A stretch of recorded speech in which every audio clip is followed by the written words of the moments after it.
Good morning. Welcome to the SLDC Board of Directors meeting, May 1st. I'd like to call the meeting to order. Laura, may I have a roll call? Sure. Thank you. Director Arnold, Present. Alderwoman Clark Hubbard, Here. Director Gilbert, Here. Director McBride. Here. Alderwoman Saunier, Director Spencer, Present. Director Reed, and Chair Halls. Here. We have a quorum. Okay, thank you. Neil? Yeah.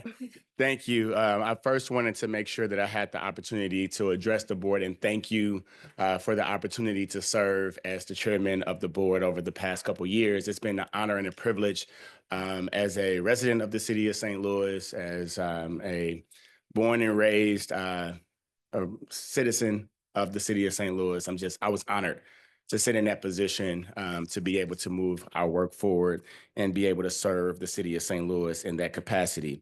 I am excited today to introduce our new chairwoman, Chairwoman Nancy Halls, who's been appointed by our new Mayor Kara Spencer, and really excited for her new leadership that she's bringing. I think it's an exciting opportunity and moment and a pivotal time for our city to grow and expand, continue to move forward the work of equitable economic development. And I look forward to following the progress and success that will come ahead. So with that, I want to make sure that we welcome Ms. Chairwoman Halls as she takes the seat as leading SLDC Board of Directors as we move forward. So thank you again for the opportunity to serve. And I look forward to working with this board moving forward. Thank you. Neil, thank you so much, and thank you for your service. In your packet, we have the minutes from the March 20th, 2025 regular board meeting. Any questions about those minutes? Discussion? All in favor? May I have a motion to approve? So moved. Second. All in favor? Aye.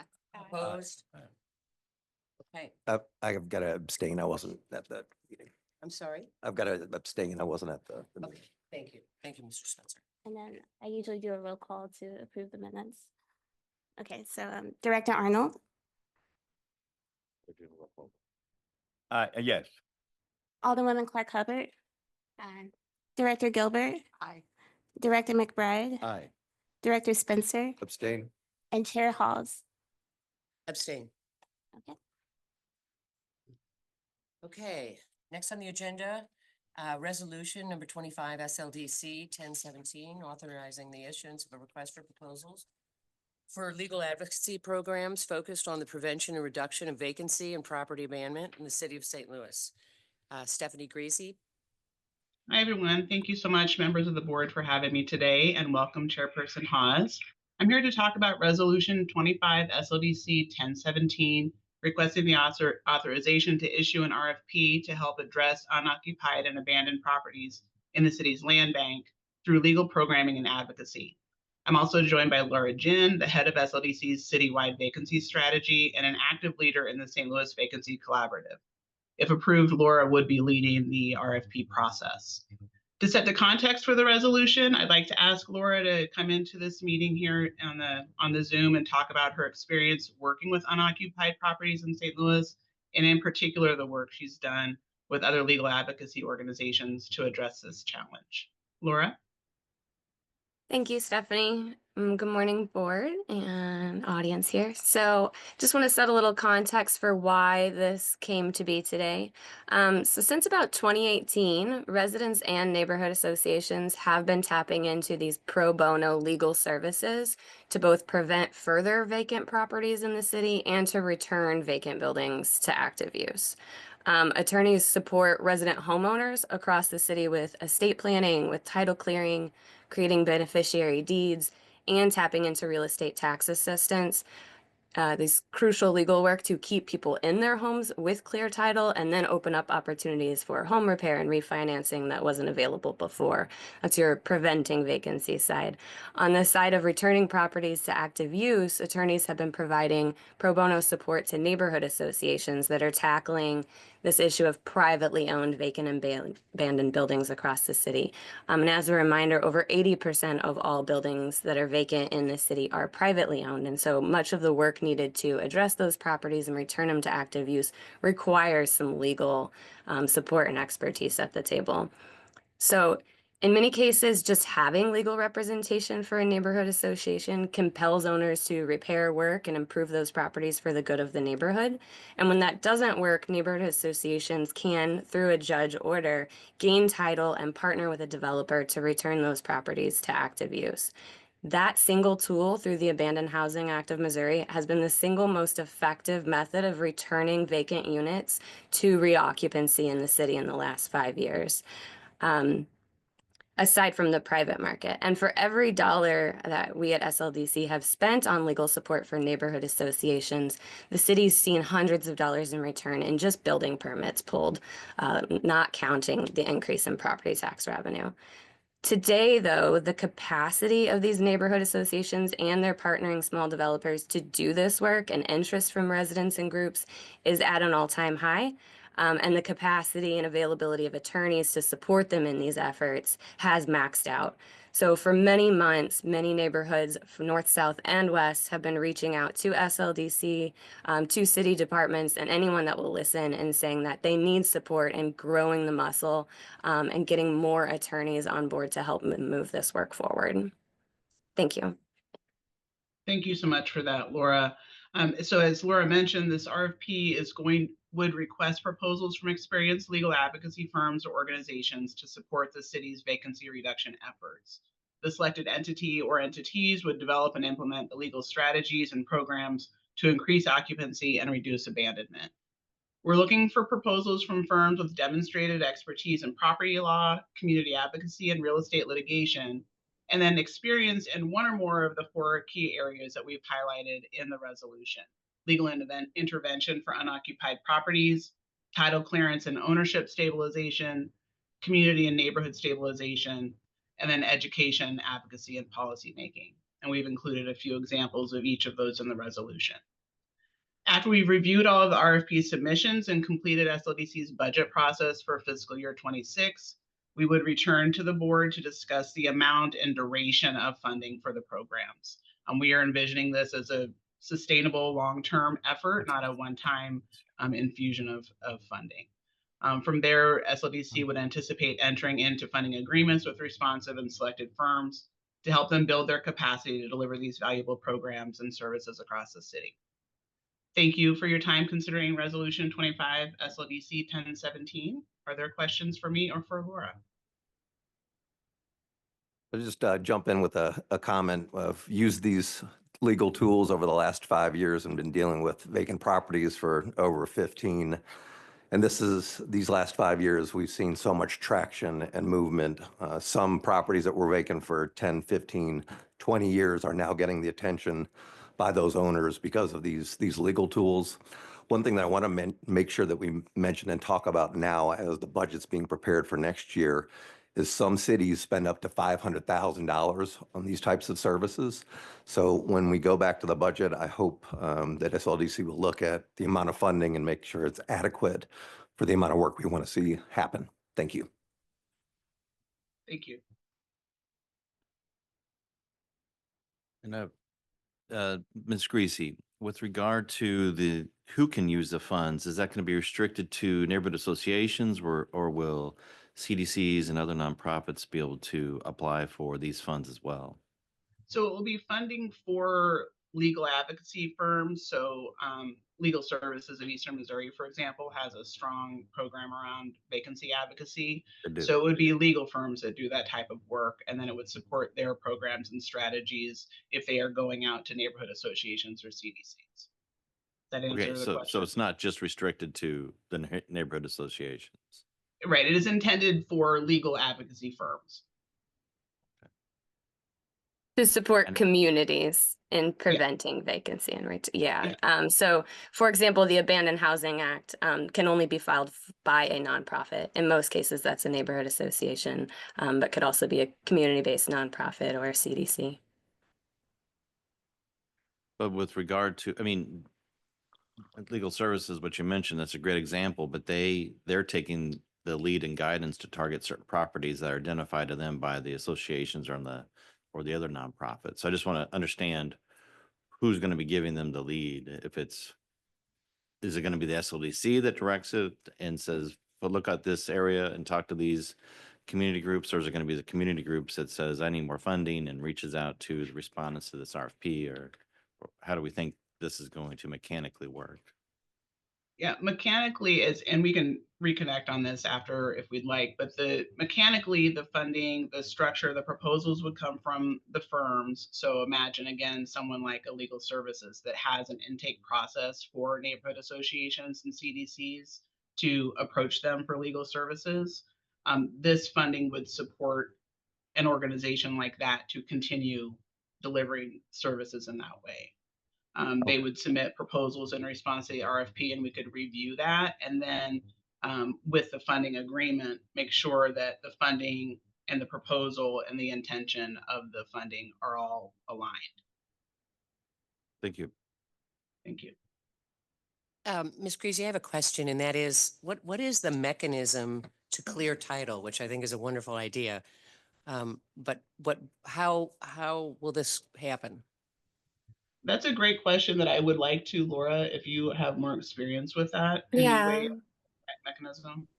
I'll actually go ahead and give a complicated answer about a property. There's an example of Tabernacle CDC that's received a lot of good press for some projects along Hebert and the Van Van Jeff Vanderloo area, where they've purchased, from LRA and from private owners of vacant properties and are doing a mix of infill, new construction and rehab there.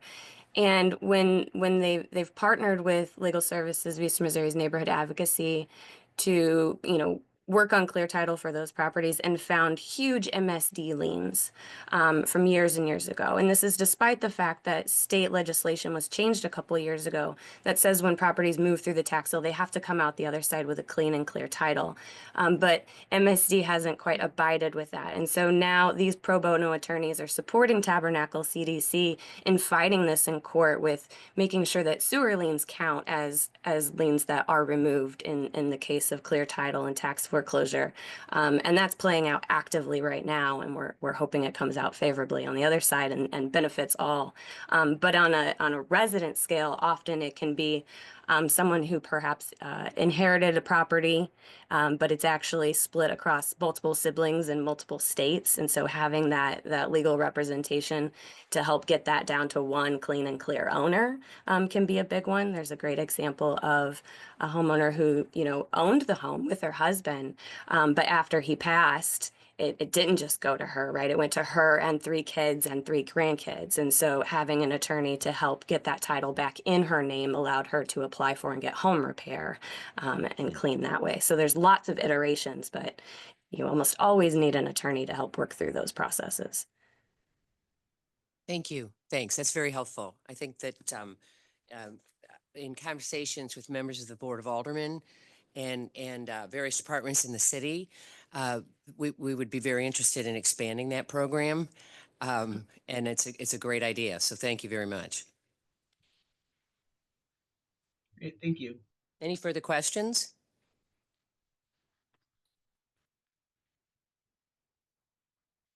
Wake up. You're up. Okay. All right. May I have a motion to approve resolution number 25 SLDC 1017? So moved. Second. All in favor? We'll need a roll call. Oh, roll call. Sorry. I apologize. Laura? All good. Director Arnold, Aye. Alderwoman Clark Hubbard, Aye. Director Gilbert, Aye. Director McBride, Aye. Alderwoman Saulnier, Aye. Director Spencer, Aye. and Chair Halls. Aye. Thank you very much. Moving on, resolution number 25 SLDC 1018, authorizing an extension of the cooperation agreement with the Metropolitan Park and Recreation District doing business as the Great Rivers Greenway for economic development efforts. Ms. Greasy? Thank you for having me again to talk about the proposed cooperation agreement extension with Great Rivers Greenway. In the past, we have made a financial commitment to this organization to support their Director of Equity and Economic Impact role. And we've leveraged that relationship to promote our shared commitment to inclusive growth, community collaboration, and equitable development in neighborhoods served by and adjacent to the Brickline Greenway. So for background, in June of 2022, SLDC and Great Rivers Greenway entered into the initial cooperation agreement to collaborate on the development of the Brickline Greenway, which is an approximately 20-mile stretch of walking and bike paths connecting up to 17 neighborhoods from downtown to Forest Park and Midtown to Fairground Park. To support the Brickline Greenway and the advancement of equity within its footprint, GRG hired this Director of Equity and Economic Impact.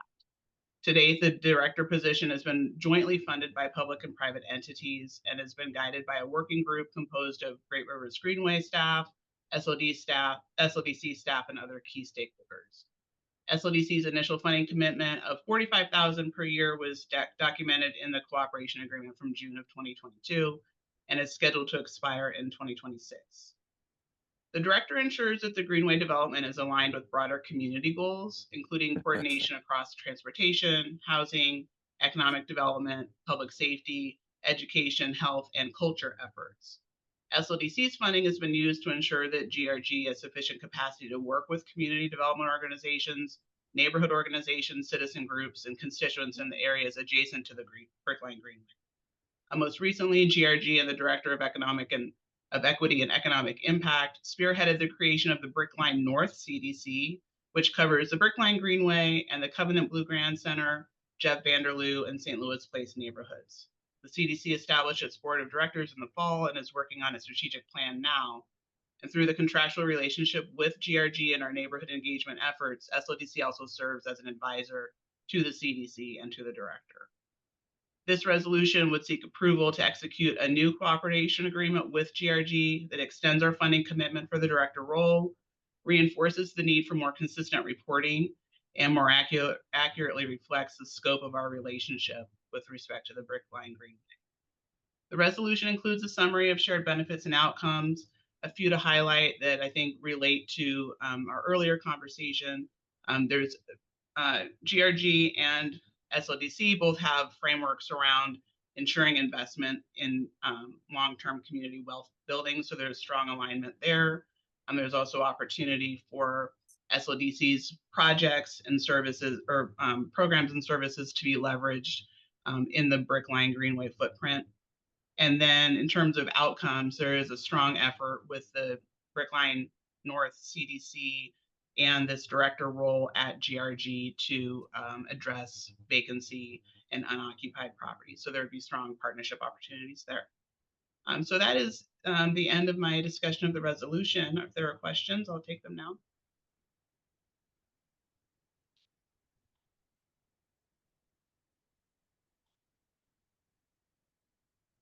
No questions?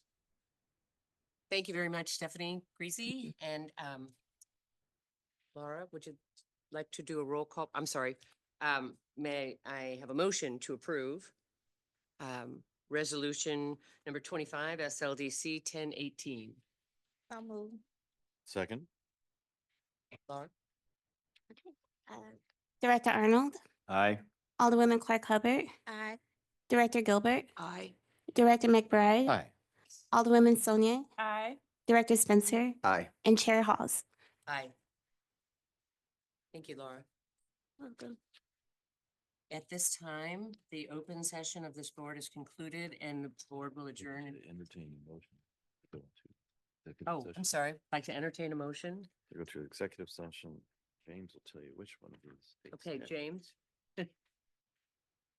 Yeah, at this time, it would be appropriate to entertain a motion to enter executive session pursuant to section 610-021 subsections 13 and 1 relating to personnel matters and matters involving litigation. All right. So moved. Thank you. Second. Second. Okay. Need a roll call vote on that. Director Arnold, Aye. Alderwoman Clark Hubbard, Aye. Director Gilbert, Aye. Director McBride. Aye. Alderwoman Saunier. Aye. Director Spencer. Aye. And Chair Hawes. Aye.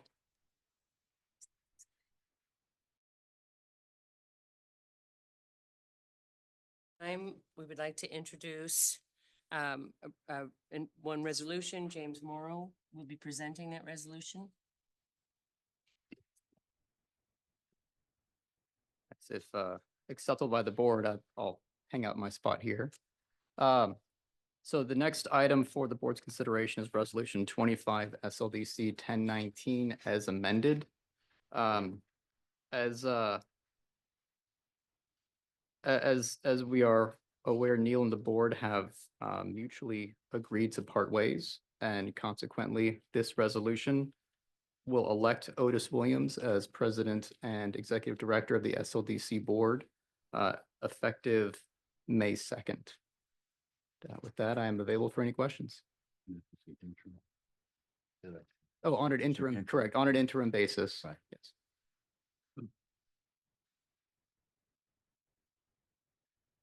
Question? No questions? No. All right. Okay. Can I have a motion to approve resolution number 25 SLDC 1019 as amended? So moved. Second. Director Arnold. Aye. Alderwoman Clark Hubbard. Aye. Director Gilbert. Aye. Director McBride. Aye. Alderwoman Saunier. No. Director Spencer. Aye. And Chair Hawes. Aye.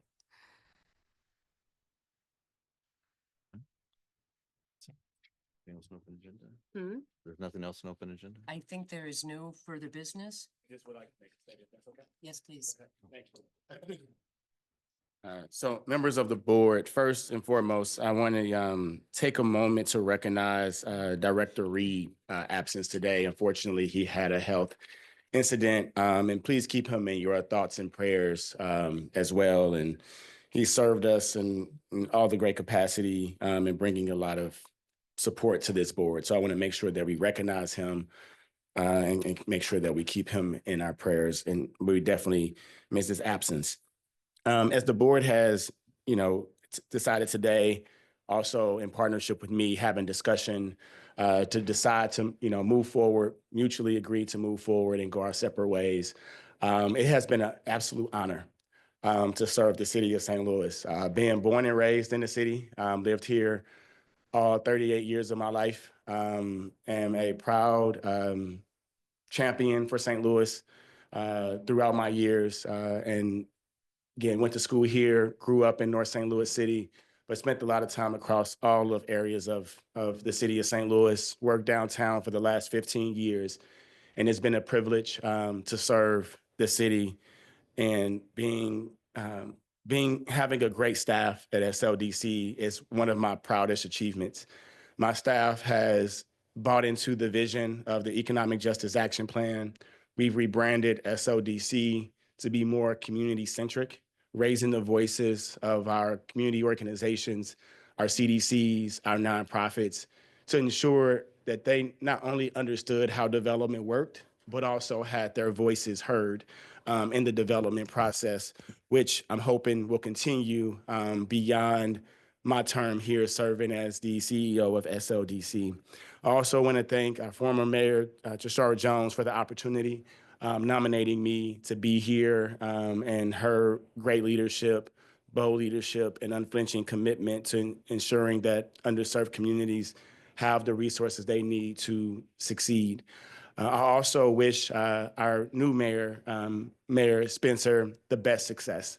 I've had one conversation with her in partnership with her chief of staff and our chairwoman, Nancy Halls, and I will say this publicly. The city of St. Louis cannot succeed if our mayor is not successful. We cannot continue to have this divisiveness within our city in this moment in time. We need to be unified. And I recognize, this is a tough moment for some, especially my staff. But as we turn this page, we have to look forward to what's in the greatest benefit of our city and the greatest interest of our city. And through a lot of the work that we've done here through the Economic Justice Action Plan, it was about ensuring that everyone benefited from the investments that are happening in the city of St. Louis. And I want to continue to make sure that happens. And so I will continue to serve in the community. I will continue to serve the city of St. Louis as needed. I want to also recognize the leadership of President Megan Green at the Board of Aldermen, and also our Alderwoman Shameen Clark-Hubbard, Alderwoman Sanye. We've had great relationships. We have not always agreed on everything, but it is not about agreeing. It's about bringing a difference of opinions and perspectives to the table and finding what's in the best interest of our community. And that's what we worked on together in ensuring that our community was able to thrive in an equitable way. I want to also highlight just briefly some of the work that we've done over the last 4 years. I'm sure you all have been here long time, but I do want to highlight that because our staff deserves it. Our staff has worked really hard, and it has not been easy. We've stood up over 15 new programs through the American Rescue Plan Act in a matter of really 2 years to get this money moving forward and creating new initiatives, programs, products to ensure that the American Rescue Plan Act funds were spent in a diligent, effective, and efficient manner. And I'm sure as we move forward, that will continue to happen. We've also have a matter of transparency here at SLDC now that we didn't have previously. We have over 200, maybe even more YouTube videos out about all of our board meetings.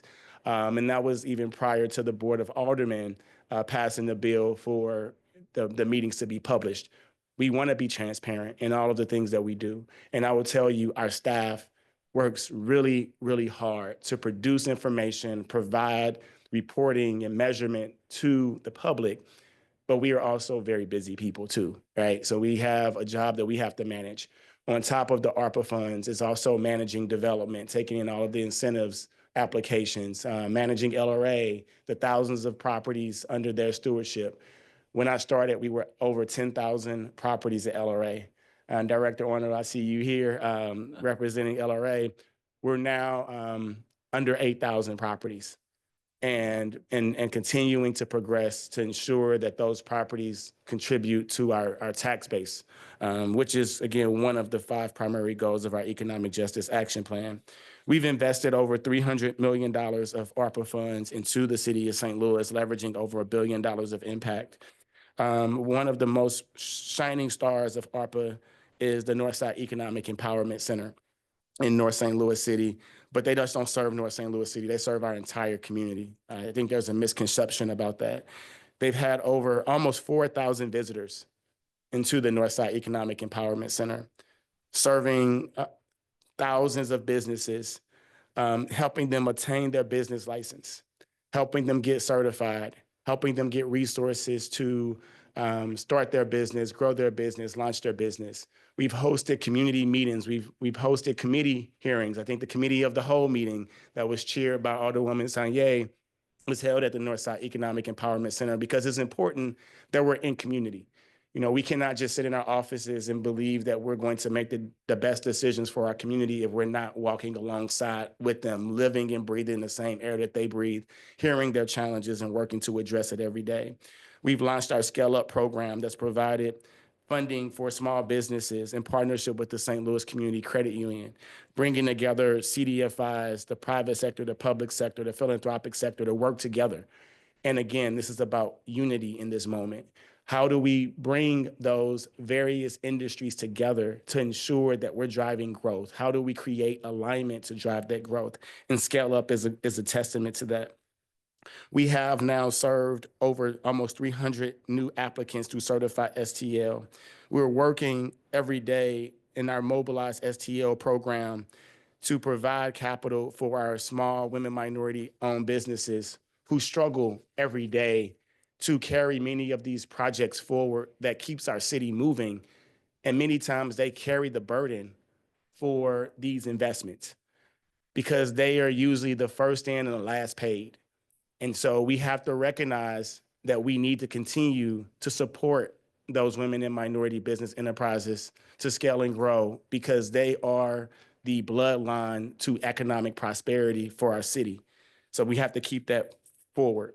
Our digital equity fund, led by Simon Wong, has been amazing, leading digital equity across our city, having community Wi-Fi offered throughout the city of St. Louis. And a testament to that work is we have one of the highest rates of internet use along our MLK corridor, because that's where the gap lies. And so being able to double down on that investment to ensure that no resident is going without having access to digital equity and digital literacy. We also launched a new program at Tandy and other community centers to ensure that our youth, our individual residents, have the opportunity to access a computer, whether it's to fill out an application, whether it's to just surf the internet and be kids, keeping them productive, safe, and creating a fun environment where they can add and feel valued in our community. That's what these programs are about. Our downtown retail incentive program has been phenomenal, starting with 15 businesses. I've visited, and I think Director Spencer and I have had a couple meetings at Buddy Wine's Bar, which was a recipient of our retail incentive program in partnership with Greater St. Louis, Inc. And that's what, again, these investments are about, helping new businesses grow and sustain. The Monarch on MLK is going to be a phenomenal workforce development center. I pray and I hope, I have this one request, is to keep that project moving forward, because it's important for our city. It's important for our region. As we're looking to attract some of the top employers across the globe to St. Louis, we need to have a strong workforce. And that's what the Monarch on MLK is about.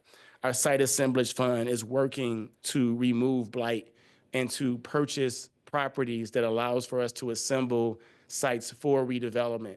When developers and businesses come to St. Louis, they ask for really three things: what's the location, what's the land, and what's the labor? And SLDC has the ability to address all three of those key things to be able to highlight why St. Louis is a strong investment. We also are working, leveraging the site assemblage fund to tackle vacant buildings, derelict buildings like the Railway Exchange, like Millennium Hotel in that downtown corridor. And so we want to make sure that all areas of St. Louis thrive, and that's what we're doing. I also want to recognize our community benefit scorecard. When I met with developers and I met with the public, there was this contention with each other around, if we have development and we're providing incentives, the city's losing out. But also from the public sector, for the development sector, they're saying we need some certainty in the process. How do we create certainty? How do we create transparency that if I am investing in St. Louis, I can know what I qualify for and I understand the values that are important to a community without having to guess, without having to make that investment first and then figure it out later. And the community benefit scorecard allowed for that collaboration to happen between the public and private sector. So I'm very proud of that work and look forward to that to continue, because we need certainty for our developers to invest in our city, but we also need to be able to explain and articulate in very simple ways how those developments are supporting the values and the things that we care about as a city. And that's what the community benefit scorecard does. Our sports attraction fund has already been extremely successful, attracting the U.S. figure skating competition to St. Louis and other events that will be to come from that. I'm really excited about that investment. We've also secured over $115 million in new market tax credits across 3 rounds, just in 3 years. And that's a testament to the work that we continue to do and the investments that we're making in the city overall. Home STL has provided 53 borrowers that have been now approved for mortgages in homes that would have been underwater or unable to be provided a loan on due to appraisal gaps. And we were able to close those gaps with the Home STL program, providing up to $50,000 in home buyer assistance. Couple that with the Housing Development Fund in partnership with Habitat for Humanity and Tabernacle CDC. Tabernacle CDC, I had the opportunity to talk to Pastor Andre, who is executive director of that organization, yesterday. He mentioned to me But for this program, new housing wouldn't be able to be developed on that block of Hebert. He also mentioned that it's been 50 years since a new home has been built in that community. And so if we're going to address these challenges, we have to be innovative around the solutions that we bring forward. We also have a LRA beautification program. I have some of my proudest moments when I drive around the city and I know what it looked like before, and those vacant lots, grass that's taller than me in some cases, that are now beautiful, open green spaces that people can see opportunity. And that's a testament to our LRA team. And last but not least, our LRA demolition program has been extremely successful in partnership with the Regional Crime Commission, Missouri DED, $15 million. Our goal is to remove 1,000 structures over the next 2 years. We're already well on our way there, removing over 200 buildings thus far, and excited about the progress there. So in closing, I just want to say thank you again, board, for the opportunity to be able to serve the city in this capacity. Thank you for your support. All of the things I named, I hope you all take as much pride of it as I do and our staff. And I actually scheduled a staff meeting for 10:30 because I didn't know how the meeting was going to go. But I think it will be great if you all can just recognize our staff as you all exit today, and thank them for their service over the last few years. And I plan to spend some time with them to help them through this transition period, because while I'm moving on, many of them will remain here, and I look forward to the work continuing. So thank you for the opportunity, and I appreciate you. Have a great day.